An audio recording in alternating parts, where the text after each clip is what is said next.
Hey,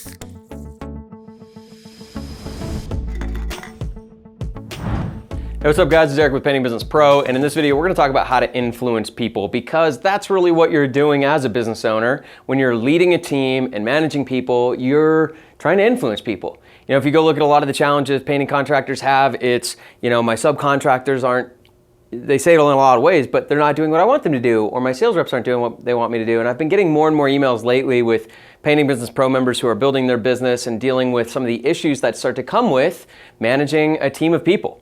So really what we're interested in is, how do we influence people?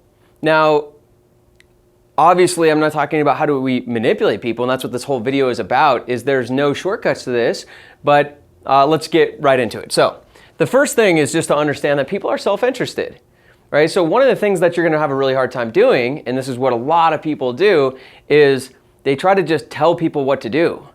And even though you guys might be aligned, like the thing, you want your subcontractor to do something that also would benefit them, that's not always obvious. And if you're just telling people what to do and it's not really in their self-interest, they might say they're gonna do it, but they're full of it. They might disagree with you. They might silently be resenting you. There's all these issues. So one thing you can't do is just tell people what to do. All right, we gotta understand that the main principle with influencing people is people are self-interested. So that, by the way, isn't a bad thing. It's not a bad thing to be self-interested.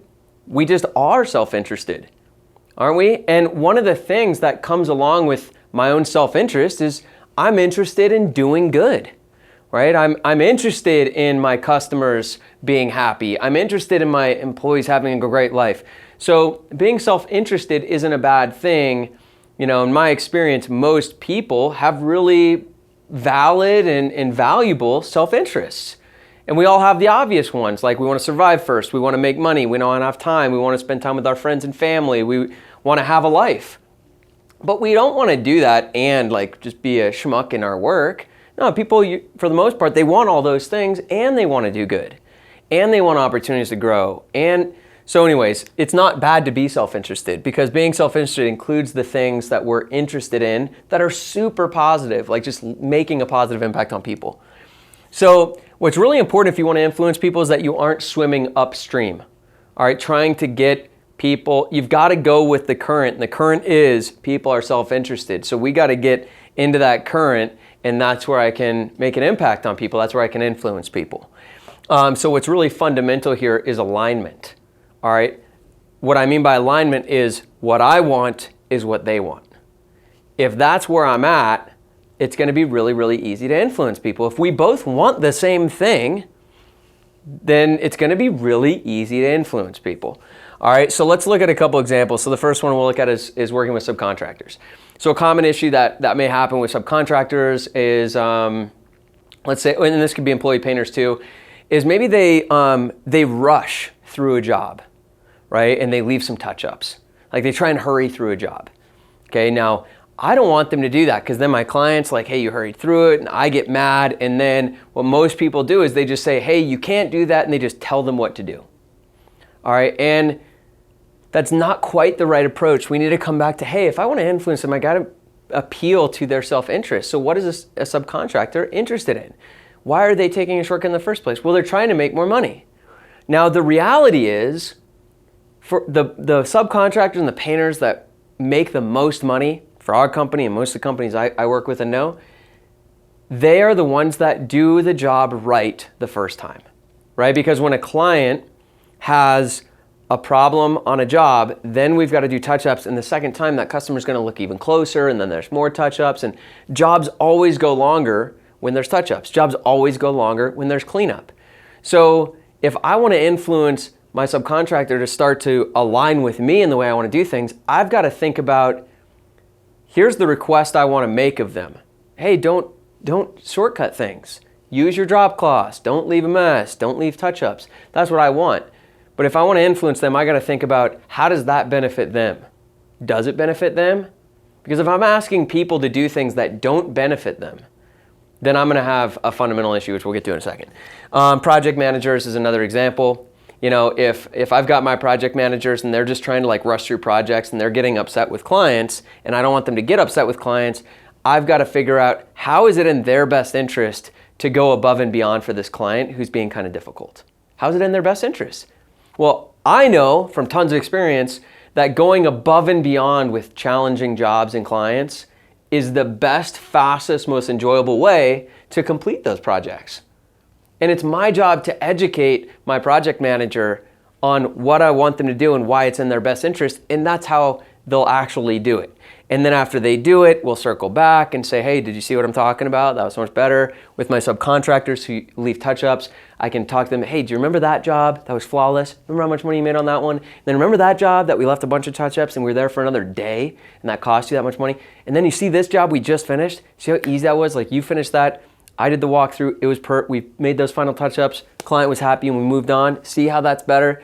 And then I got to reinforce what I want people to do is in their best interest. Got that? So now let's look at a couple of the fundamentals here.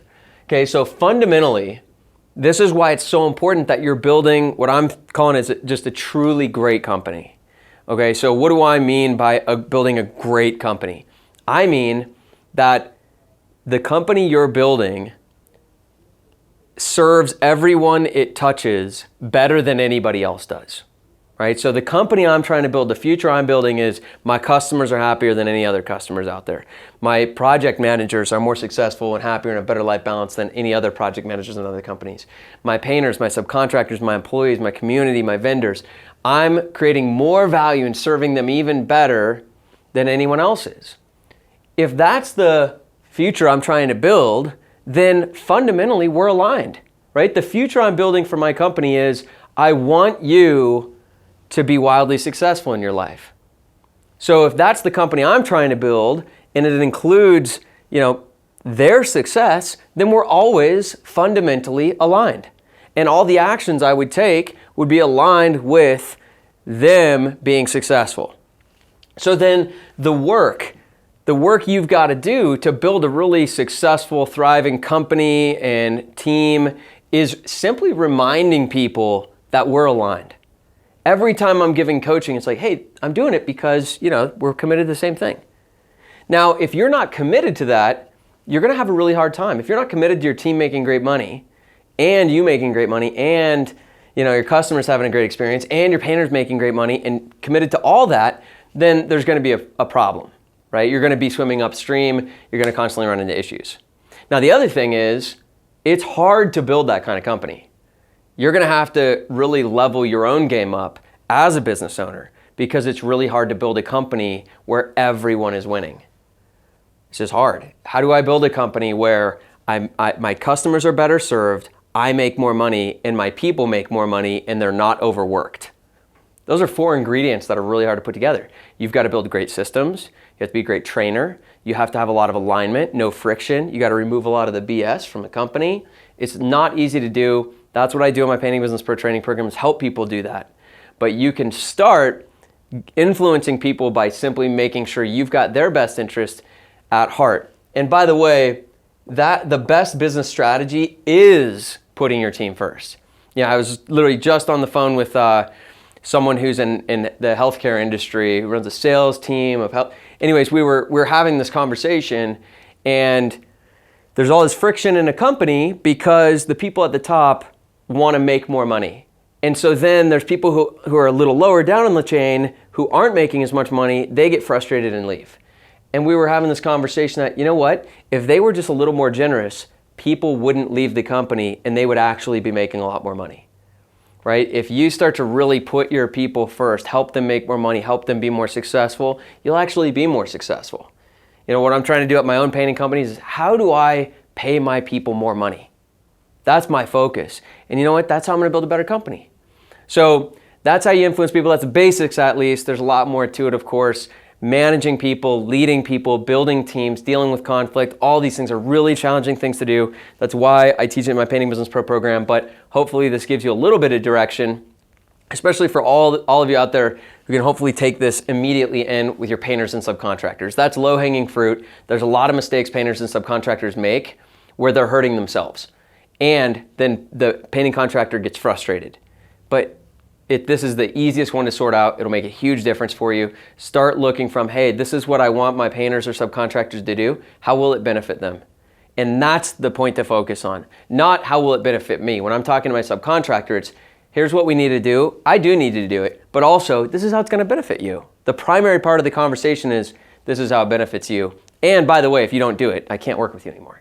All right, so that's part of the conversation too. All right, hope you got something out of this video. We'll see you in the next one. Hey, what's up? It's Eric with Painting Business Pro. I hope you enjoyed that video. If you're interested in building a market-leading painting company, that's what I really help people do. I don't help people do that on YouTube. I don't help people do that with Facebook videos. I help people build market-leading painting companies in the Painting Business Pro training program, where we go as deep as we need to go on building great systems, building great teams, building a great culture, becoming a great leader, and becoming a great business owner. And the truth is, those things all take time to learn and master. So if you're interested in building a truly great company, then click the link below this video and you can learn all about the Painting Business Pro training program that I offer to people who are really motivated and ambitious to build a great company. So check it out.